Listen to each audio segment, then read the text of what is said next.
تبریز پایتخت بازرگانان ایران. تبریز دروازه مسحور کننده ما به ایران که بیش از 1300 متر از سطح دریا بالاتره در دامنه کوههای عینلی واقع شده. تبریز شهری آکنده از روح زندگی و فعالیت شدید بیش از 2 میلیون نفر ساکن آن. ثروت این شهری که قبلا کاروانها از اون عبور می‌کردن و رقیب شهرهایی مثل چین و قسطنطنیه بوده، به قدری زیاد بوده که طی قرنها تبریز رو به عنوان پایتخت مشرق زمین میشناختن.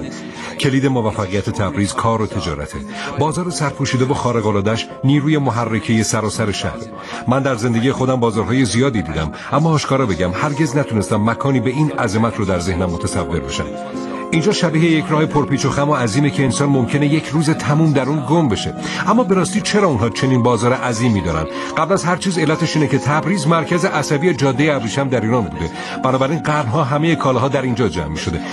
مارکوپولو چنین می‌نویسه که مردان در اینجا از طریق تجارت و صنایع دستی روزگار می‌گذرانند که عمدتاً مربوط به تولید پارچه و منسوجاته.